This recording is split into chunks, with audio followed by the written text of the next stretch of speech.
yeah, it's the carbon tax war between the fiscal conservative Pierre Poilievre and the, I don't even know, liberal, just spending spree of the Justin Trudeau government.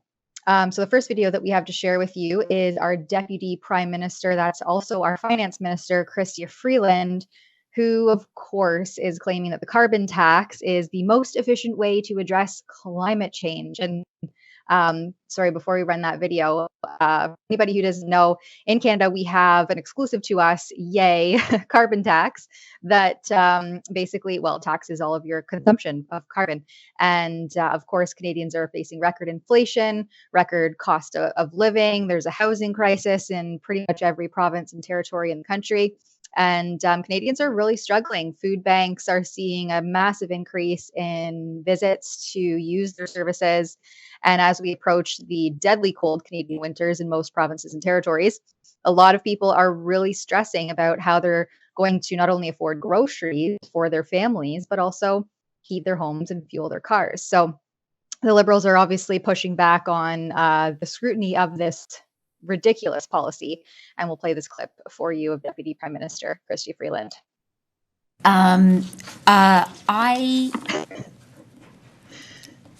When it comes to the carbon price, I think the verdict of economists in Canada and around the world is absolutely clear. And the verdict is that this is the most efficient way to address climate change. It is the most efficient way to reduce emissions. That's something that the IMF has pointed out. The IMF has very explicitly commended Canada's price on pollution as a model for countries around the world. I don't think anybody's looking at Canada. Also, everything she said there is a complete and total lie. So Tiff Macklem, head of the Bank of Canada, just said the other day, I think in a House of Commons committee, that it's not reducing emissions. However, it is reducing the size of your bank account by driving up inflation 16%. And to say that it reduces emissions, well, that's fascinating because emissions went up under the Liberals. So they bring in the carbon tax, emissions go up.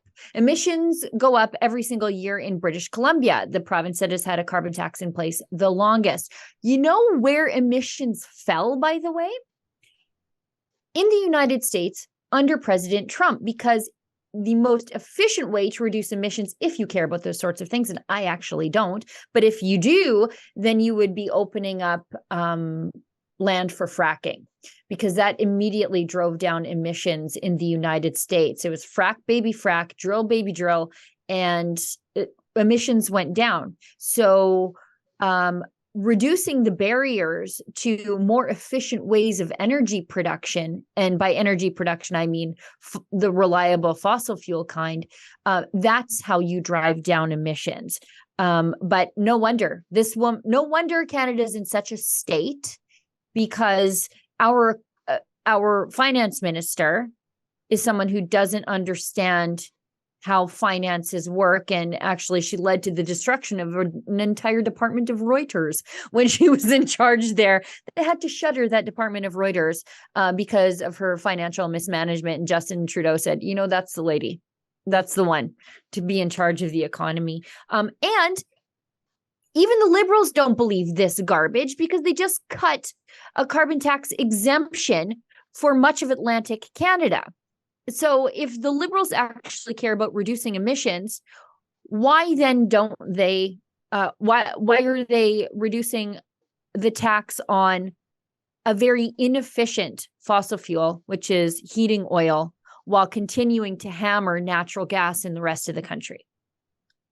Yeah, and especially, it's so ironic coming also from the Liberals, who are all about equality. And here they are giving preferential treatment to certain provinces and not to everyone equally.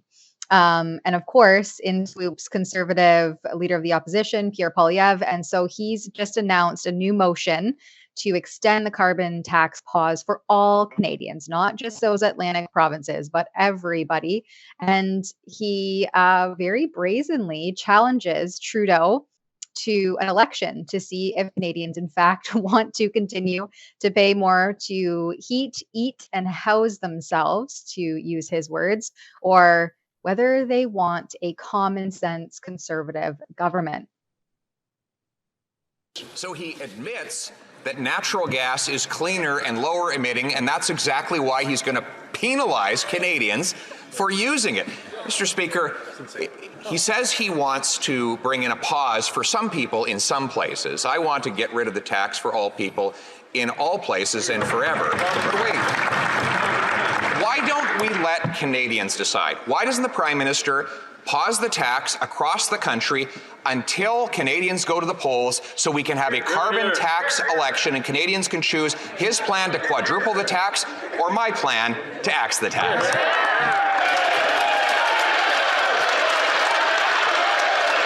It is amazing to me that after 3 failed elections in a row by the Conservatives, they still want to fight another election on denying climate change, on denying the costs of climate change. After the summer we've had, they continue to say no plan against climate change is what's good for Canadians, good for our economy, good for businesses. They are wrong, and Canadians are going to show them that once again. In homes across the country that heat with natural gas, the carbon price delivers more, the carbon rebate delivers more than the carbon price costs in 8 out of 10 homes across the country. That is why and how we are fighting climate change and putting more money back in people's pockets. With home heating oil that is dirty, more expensive, we're phasing it out and replacing it with free heat pumps if the provinces sign up.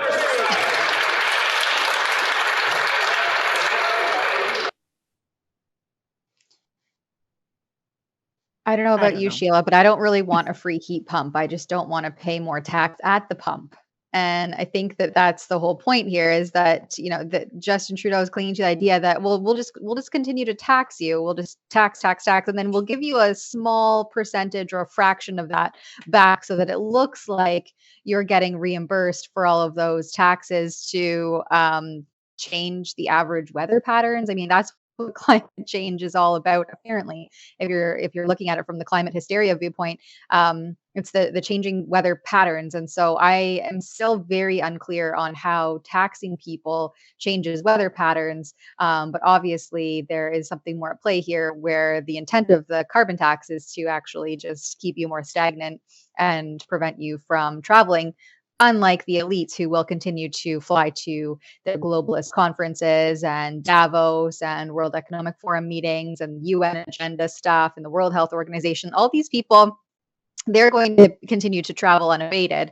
But us, the little guys, the plebs, we have to stay home and save our carbon. And this really kind of turns into a bit of a racket, in my opinion. And so it's just a matter of whether or not the NDP will finally rise up and end their unofficial coalition with the Liberals. Otherwise, this motion obviously doesn't stand a chance in the House of Commons, despite the fact that many Canadians agree that this is so very much needed. Well, the Liberals are 10 points down in the polls consistently. And Justin Trudeau, I think he knows that, which is why he dished out that carbon tax exemption to Atlantic Canada, because Liberal MPs in Atlantic Canada were breaking ranks with the Liberals. So he realizes there are seats to be lost in Liberal strongholds over the issue of affordability. And so that's why he extended that carbon tax exemption to them. He also knows that it is a blue wave out here on the prairies and to the interior of British Columbia. And so by hammering us with the carbon tax, what are we going to do? Vote for the Conservatives harder? Like, like this is the problem with Confederation, is that you can suck up to one portion of the country for votes and completely hammer another part of the country, and you don't really pay a price for it as a Liberal Prime Minister because of where all the votes are held, where the power's held. And this leads to Albertans being constantly disgruntled within Confederation. And however, I must tell you that Rachel Notley just had a moment of lucidity. Our NDP leader here in Alberta. Will go to this clip from, or is it a tweet clip? It doesn't matter. Rachel Notley. Yes. So Rachel Notley she says, and this is a motion brought forward in the House or in the legislature in Alberta, because we're just started our fall session here. And she wants the federal government to extend the carbon tax holiday, I guess, to Alberta. She says if Atlantic Canada is being given a break on their home heating bills, Alberta should too. We will bring this motion in the legislature to tomorrow to demand that relief. Okay, she's got a moment of lucidity here because she sees which way the wind is blowing, and people are affordability is an issue, even here in Alberta, where our average income is a little higher. Our cost of living is substantially lower than places like Toronto. I don't know how people stay afloat there, own things, houses, cars, go on vacations. It seems like an impossibility to me. But the problem with all of this is Notley brought in the carbon tax here before the feds did. So she brought in the carbon tax here in 2015 in advance of Justin Trudeau bringing in the national one. She's been a proponent of carbon taxes across the board. Normal people like me have been saying, no, this makes everything more expensive. And she has been a subscriber to the Ponzi scheme theory, where if you just give the government some of your money, they'll give you more of it back. That's crazy. If you said that in the private sector, you'd be arrested for running a pyramid scheme, but whatever. So why is she now saying, yeah, actually adding the carbon tax makes home heating more expensive? Yes, we know, Rachel. We've been telling you that for 8 years now. But now, since it's politically expedient and she can see which way the wind is blowing, she's jumping on that bandwagon too.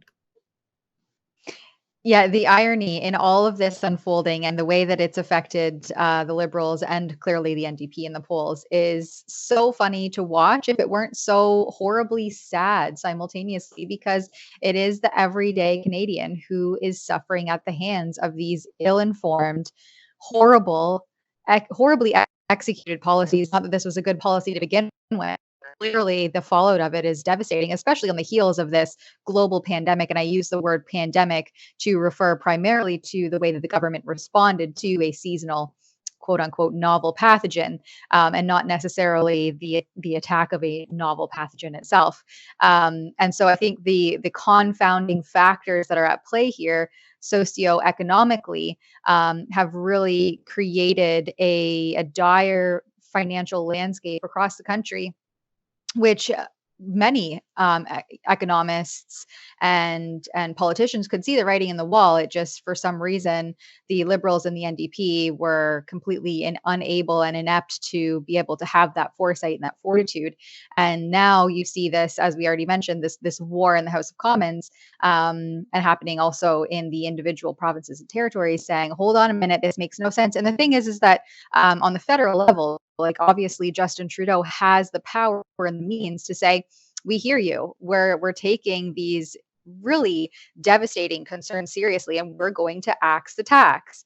I mean, that to me, whether it's politically gainful or not, that helps your country's citizenry to stay afloat in these really trying economic times. And so for a politician to not acknowledge that and to not take action to actually do that, I mean, it would be a national embarrassment, but I don't know how much more embarrassing you could be as Justin Trudeau, who's the laughingstock of political theater on a global stage. So to help your citizenry stay afloat at the very least, I think that that's a pretty low bar for a prime minister. And the longer this drags on, you just see that he's obviously not based in any sort of moral code or ethical conviction, because he's just clinging on to this failed policy, it seems like, to the very, very, very bitter end. Yeah. Like if you boil it all down to the very base, and I've done a lot of thinking about carbon taxes since 2015, but at the end of the day, the Liberals want you to believe that if you give them money, they can change the weather. And if you add a tax, which increases the costs of everything, that somehow you will have more money in your pocket. at the end of the day. Like the claims they make about the carbon tax, which increases the cost of literally everything. You have to move everything in this country. You have to grow everything in this country. You have to make everything in this country. You have to heat everything in this country and cool everything in this country. It is a tax on a tax on a tax. And it is added every step along the way, along the supply chain, from the farming inputs to the end product being cooled in the grocery store or packaged and then cooled in the grocery store. And yet the Liberals want you to believe that adding something to the cost of doing business every step of the way will result in more money in your pocket. And they actually thought that they could keep that facade up for so long. People now are really, the people who said at the beginning, okay, well, whatever, let's just let them have this one little tax. Now that it keeps going up and up, even the true believers in carbon taxes are like, heck no. And it remains to be seen what Jagmeet Singh will do, because Pierre Poilievre challenged Jagmeet Singh as the leader of the federal party in a tweet to adopt Rachel Notley's ideas of extending a pause on the carbon tax or scrapping it altogether to the rest of the country. And it's going to be a weird thing playing out, because the federal party is all, like the NDP is all one party based on their constitution. It's not like you could be a member of the Conservative Party of Canada and then back in Alberta, you could be a member of a separatist party. You are all one party as the NDP. So we are seeing a fracture in the NDP party. And this goes to my theory that eventually, and I wish it were sooner rather than later for selfish reasons, that Rachel Notley will challenge Jagmeet Singh for the leadership of the party, I think probably by next year, because they just went through a convention, because she checks a lot of identity boxes for the NDP. She's a woman. She was a premier in a conservative province. She comes from a legacy family with the NDP. So we'll see. But yeah, for selfish reasons, I would like to see her move over to the federal party of the NDP, because a strong NDP results in a conservative government, because it breaks the vote on the left, which is how Harper hung on to power for 10 years. So selfishly, as a conservative, I cheer for the NDP here. Well, and also a strong NDP would hopefully provide more opposition in the House of Commons than the odd coalition. Well, yeah, that's the entire point of our democracy, is to provide that opposition in the House of Commons. And sadly, we just see this unofficial fringe coalition forming a majority, much to the disgust of many Canadians. Hey, I got to tell you, I'm going on a cruise with a whole bunch of rebels. We're sailing out of Fort Lauderdale on March 23rd, 2024. That's not so far away, less than 6 months away. A gorgeous trip around the Caribbean. Holland America Line, boy, is that luxurious. And we're going to bring some of our favorite rebel talent. Sheila Gunn Reid, David Menzies, and can you believe it? We're actually bringing Tamara Leach with us, and you are invited. That's rebelnewscruise.com.